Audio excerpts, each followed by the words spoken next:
What's up, guys? It's your girl, Mikkel Rose, and welcome to Iconix Radio. We have an amazing, sensational, and icon is in the building, guys. We have the one and only Mr.Black himself. Calm down, people in the back.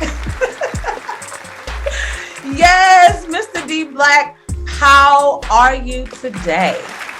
I am great. How are you? Thank you for having me. Oh, man. No, thank you for gracing us with your amazing presence.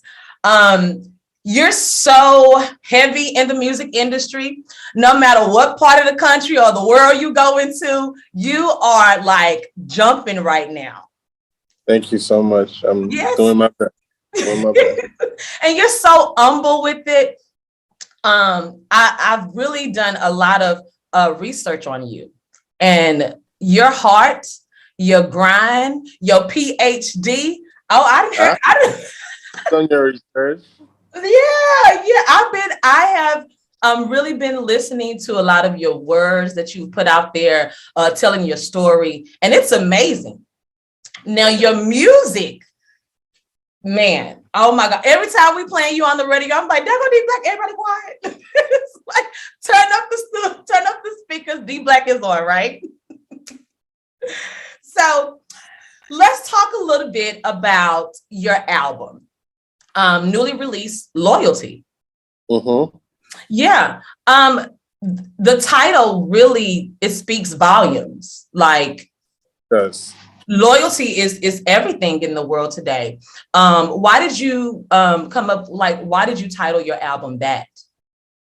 Okay, so loyalty it really is my favorite trait in a human being. You know, as people in our relationships, whether it's with your husband or your wife, your fiance, boyfriend, friends, colleagues at the work, everybody expects some sort of loyalty from the people around them, you know? Okay. And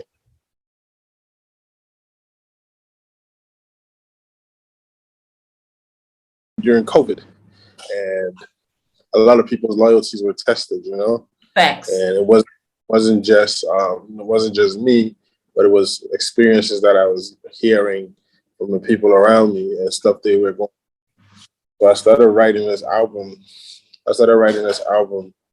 based off these experiences. So if you listen to the album, there's a lot of skits, about 5 skits on there, where I speak to different people in the entertainment industry here.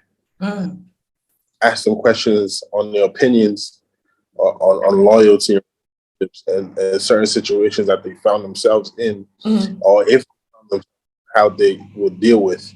And I wrote music centered around those questions and those situations. So really, that's what I based this album off. However, next week Friday,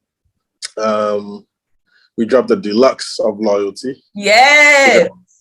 Songs on there, including Shaggy featuring Jackie. So you'll hear a bit more. Let me tell you something.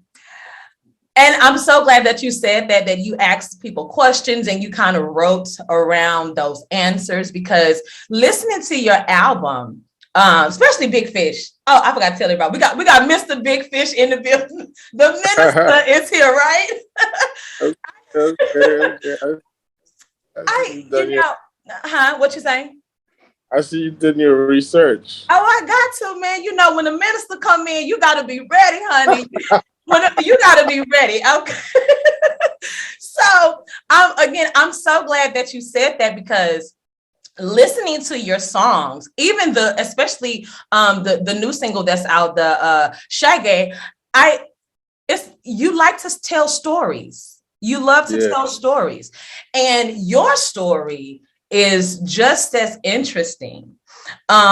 Let's talk about exactly where you're from. Okay, so my father is he's half Ghanaian from the eastern region of Ghana. His mother's from the eastern region of Ghana, and his dad is British. And my mother is full Ghanaian, but her parents are from different parts of Ghana. My mother's mother is from Accra, and my mother's father is from the eastern region in a city or town called Koforidua. So I'm a very diverse mix of Ghanaian and English blood. Yes, you are. So growing up, right, because you have such a very diverse background, which also reflects your music as well, because you didn't just stick with one genre of No. music when you first came out. You Okay. broke, go ahead. I started with only hip hop music in the beginning, Uh-huh. and that was in 2010 when I got my first break, or when I first started getting heard on the radio. I made only hip hop music. It took me places, but then growing up as an artist, I realized that I could make music and blend genres and appeal to different audiences and different markets. Yeah. So 2011, when I worked on my first album, the first record I put out was actually a blend of hip hop and gospel. Oh, wow. Yeah, it was a song called Somebody, and it was a blend of hip hop and gospel. But I didn't make the record with a gospel artist. I made the record with a high life artist. High life is like our version of R. Oh, okay. Okay. So it's sort of like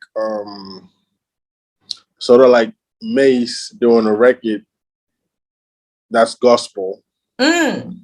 but not with Kirk Franklin, but with Right. Trey Songz.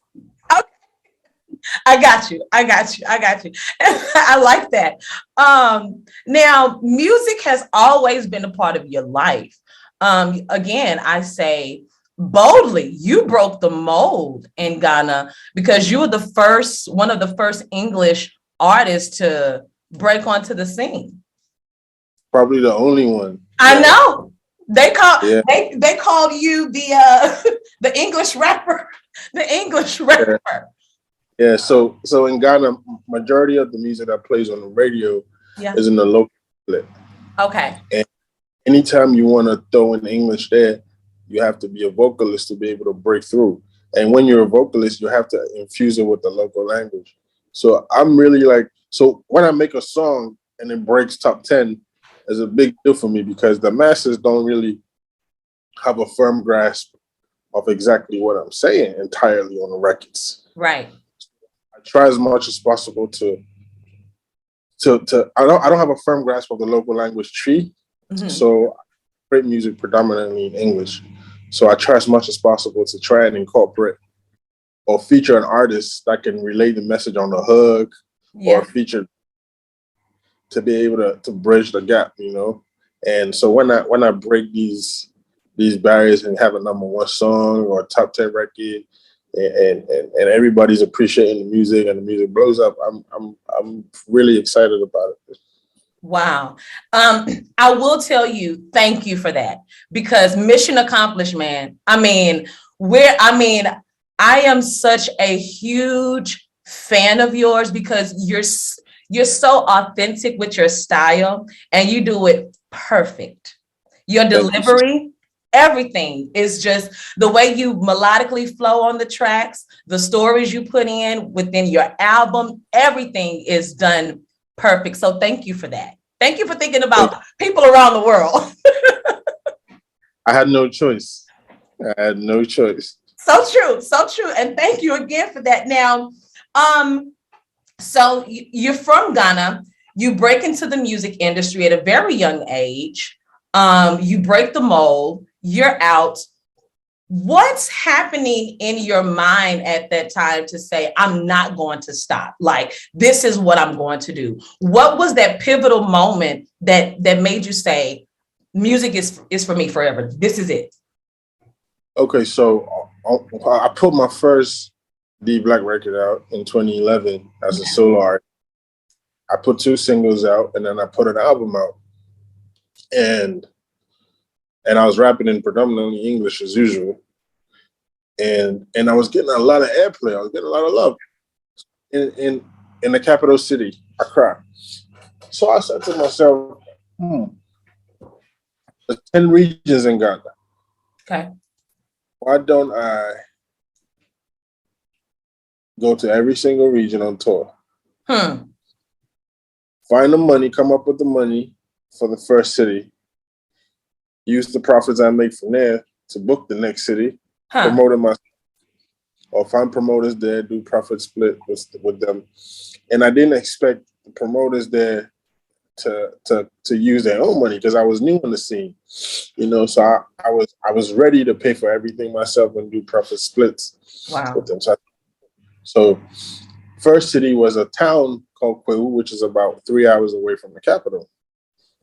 So I spoke to like a bunch of artists that were also coming up that were friends of mine. And I said, yo, this is what I'm trying to do. I know you guys are also on the come up. When you're ready to do yours, I will support. So this is how much I can afford to pay everybody. Not much, but if you guys are with it, let's go get it. And everybody said, just let's go. So I did the post, I put it out, and I started promoting this.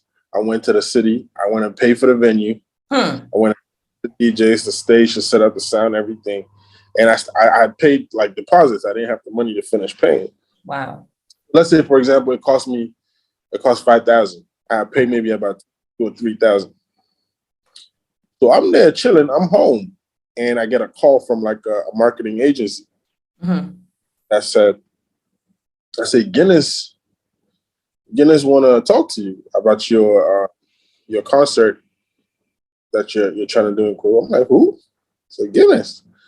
So we're the agency for Guinness. So I'm like, okay, cool. So I'm like, Guinness, Diageo Guinness, they own Ciroc, they own that, they own that. Like, yeah. Wow. So I went to the meeting, and long and short of it, Guinness said, listen, we want to call up the Ghana DBlack, so we're going to give you 50 grand. What? And that entire thing was costing me $5 grand. They were giving me times 10 what I was spending on the show. I was able to pay for every single city I went to. Wow. But it didn't stop there. So I went from city to city, and we sold out 9 out of the 10 cities. As soon as I got back home, BET announced that I was African Artist of the Year nominee from Ghana. Well, okay, so you talking about BET awards wow. And off my first album. So I was like, wow, I have 2 songs, 2 music videos, 1 album I just went on my first tour for in Ghana. And I'm looking at the other nominees, and these are legends, people that I grew up listening to from Nigeria, Africa. Angelique Kidjo, Grammy Award winner. I'm in the same category as them. So from that point on, I was like, this is it. I know I'm not against these people, but I'm new at this. These people have 5-6 albums under their belts. And from Ghana, I'm the one representing my country. So let's go. We're not turning back. We're taking this to the top. So sweet. Wow. First album out, you're in the same categories with people that you looked up to and that you listened to. That's huge. And it says a lot about you, and it says a lot about your music. It says a lot about your grind. I mean, that's why you are DBlack, Mr. Big Fish. Like,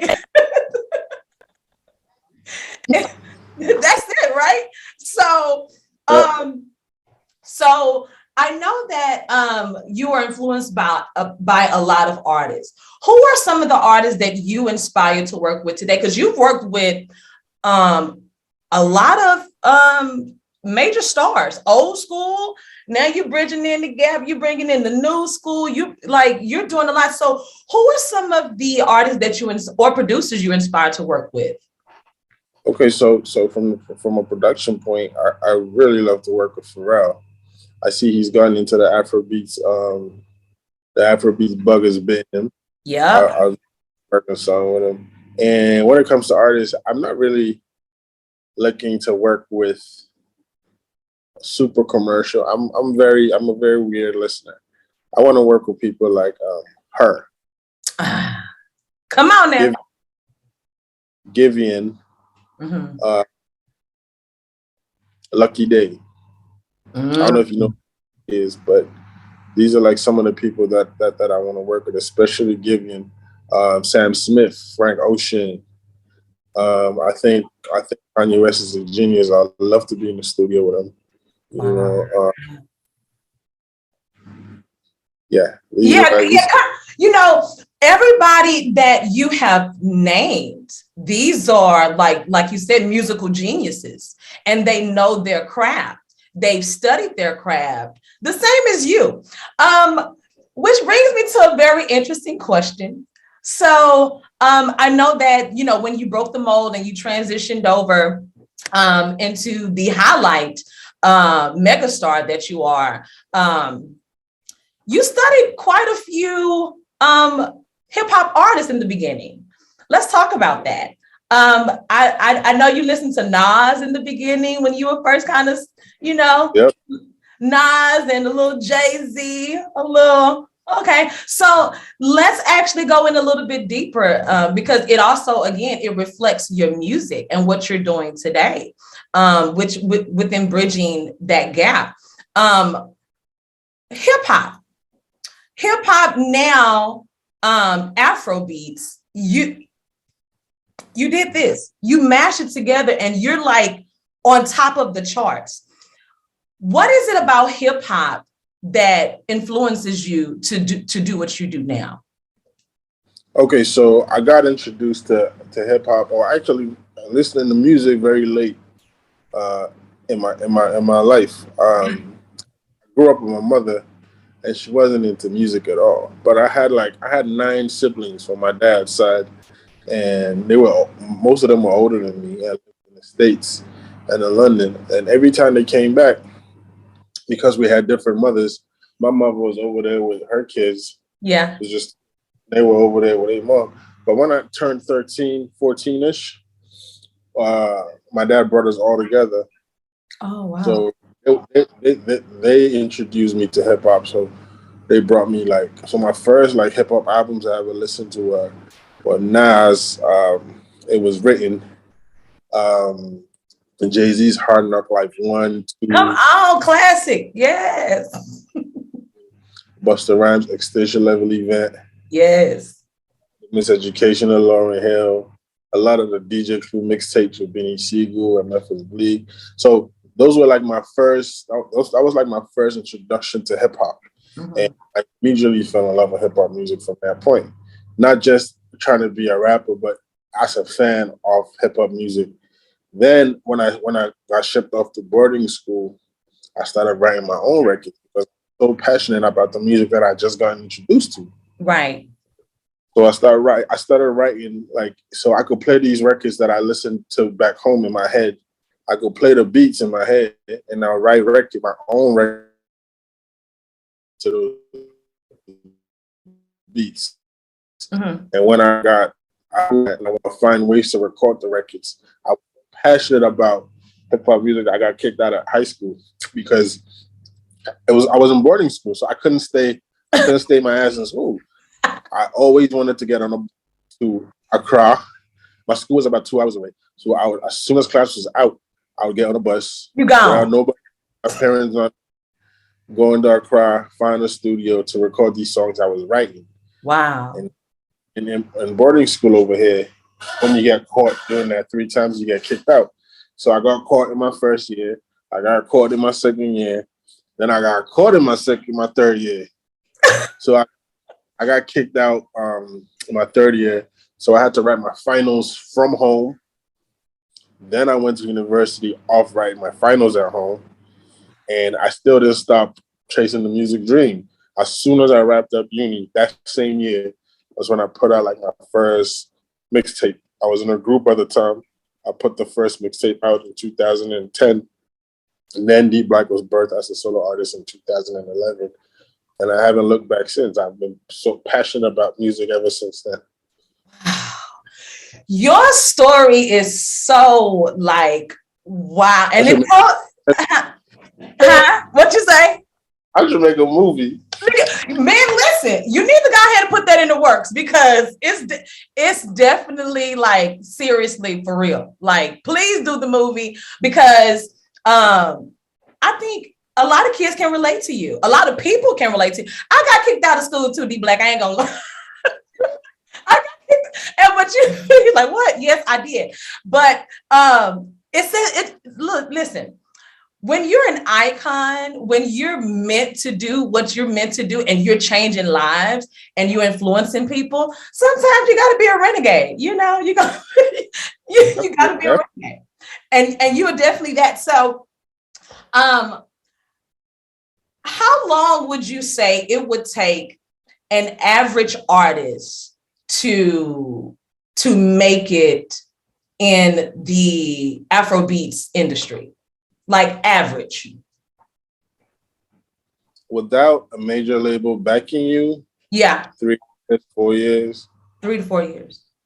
Okay. Without a major backing you. But you can make it in your first year when you have the proper backing. Now, you know, I see a lot of the trying to get into the market. I see there's Warner here, there's Empire, there's Atlantic. Yeah. You know. Yeah. But without the proper backing, probably 3 years tops. Okay, because I'm about to set, I'm setting you up, right? Because you're not just an artist, you're an entrepreneur, you're a serialpreneur. You also have your own label as well. Mm-hmm. So you're independent. Mm-hmm. So that's major. That's why I asked you, how long would an average artist, take to cross over and really make it? So 3 to 4 years. Now with your label, what's the name of your label? It's Black Avenue Music. Obviously, Black Avenue. Yeah. Okay, and do you have any artists signed to your label right now? Okay, so the biggest artist the biggest female artist in Ghana now is signed to my label. What? She's been signed for about 2.5 years, and she has the biggest record in Ghana now. She's the biggest female in Ghana now. Wow. She has an album out called Growth. You should check it out. Her name is Sefa. Sefa. All right, guys, listen, tune in, tap in, because you're getting some gems, you're getting some new icons to be on the lookout for right here with Mr. DBlack, guys. So listen, now we're gonna definitely put all of this information down so people can definitely follow up with this. Now, highlight. I heard in one of your interviews that you can't sing. I don't believe that. I don't believe DBlack can't. I believe you got a little something. That definitely brings me to my next question about this new song that you have out, Shaggy, featuring Jackie and DJ Breezy. Yes. Okay, so a little R&B in there. Is that High Life or is that? That's High Life. Those strings are like High Life guitars. So DJ Breezy is like a long-time producer signed to Black Avenue as well. And he's really into like the using traditional sounds and blending them. So as soon as he produces for me, I knew exactly where he was trying to go with it. And I knew exactly who to put on the record. That's like a fusion of Afro beats and High Life strings. Yeah. I love that. And the way that the song is giving, what is it actually talking about? I know what it's talking about, but why don't you tell the people, what is it talking about? So shaggy is a term used here for means how do I rephrase? Damn, you really showed me. So shaggy means. Damn, you really really showed me who you was. Yeah, like you broke me. Damn, you broke me. Wow. So it's telling a story about a couple that were in a relationship for a while, and then it's taking a story back a year back where they broke up, and now the guy wants her back, but she's moved. The guy wants the girl back, but she's moved on. So we're showing scenes of her and her new man. Mm-hmm. But at the end of the day, she lays in bed next to him and she can't stop thinking about it. And she texts him and says, I miss you too, and I want to see you too. So I'm gonna continue the story on another record. So there's gonna be a situation on the record. Nothing but the hits with Mr. DBlack. Yes, and everything is independent, man. Congratulations on that, because it's a major step for a lot of artists, and it's really it's hard out here to be an independent artist, especially when you don't have the right team around you. And your team is definitely a reflection of you, man, because y'all going hard out there in Ghana. Like it's lit. It's lit. So let's go into another style of music, house music. DBlack, listen now. You just don't stop. So highlight Afro beats. Now house music is also is there a little house music on the deluxe album as well? Mm-hmm. Okay, good. I know. I'm so excited. There are two house records on the deluxe, so check them out. Over here is called I'm a Piano. So yeah. I love it. Yeah, you should there's two house records. There's one gospel record, and then you got two Afrobeat records on there, the new additions. Fire. Well, that is so great to know for everybody that's listening around the world. Mr. DBlack is in the building, guys. The serial entrepreneur, amazing global artist. Listen, I like to play a little game, Mr. DBlack. Here on Iconix Radio, we like to play a little game. And I want you to join in on the fun. I'm going to name a few people that may sound familiar. And the only thing I would like for you to do is tell me the first thing that comes to your mind. Okay. Okay. All right. First one up is WizKid. Phenomenal. Yes. Mm-hmm. Yes. Beyonce. Sensational. Oh, come on now. It's the way you did the chin sensation. I see you, D. I see you. Mm-hmm. What about the one and only Shatta Wale? I have so many words. Oh, Crazy. Talented. what you say? What? Okay, we're gonna leave it right there. We're gonna say that for another interview. That's crazy. They're crazy. Awesome. I love it. This one right here, I believe, means a lot to a lot of people around the world because she's so amazing. She's sweet, but she's a go-getter. The one and only Richard Dean Barty, the bridge gapper. That's exactly the word, the bridge gapper. Oh, I hit on the head. The bridge gapper. She's amazing. Amazing. Well, I think you have a busy day and we don't want to take up too much more of your time, but I definitely would like for you to let all the people know the name of the albums that you have out now, and where they can find you. All right, my name is DBlack and my brand new album, Loyalty, is out. Loyalty Deluxe follows up. A bunch of new records is joining. Go check it out on Apple Music, Spotify, Boomplay, Tidal, anywhere you have a streaming service on your phone, on your computer, or just go to my website, www.DBlackmusic. Music is spelled MUZIK.com. Thank you so much for having me. DBlack, thank you so much. People in the back, they going crazy. They trying to find you, D. Thank you so much for being a special guest. You're an icon in the making. You're legendary. You're amazing, and we appreciate everything that you've brought and you're still bringing to the music industry around the globe. Thank you so much for having me. To close it out, what would you tell that young, inspiring child that's watching you, that's heard bits and pieces of your story, but they still don't know where to go or what to do? What would you tell them? For me, I always say this: get your PhD, work dedication, But the music industry has changed so much that I feel like you shouldn't be too. You should always be able to learn, read, learn, and improve in yourself, and always try to update yourself with how exactly what craft you're in and how it's moving. You know, the music industry is always changing. It's very diverse.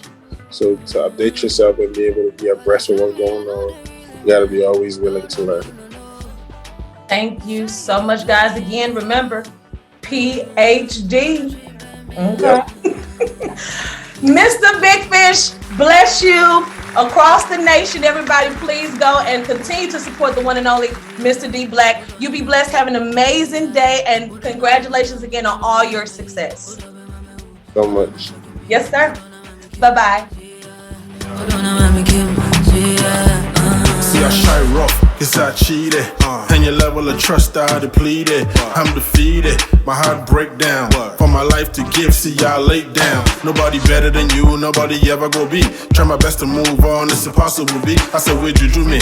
Be like you voodoo me. I feel say me the top of our shut up me.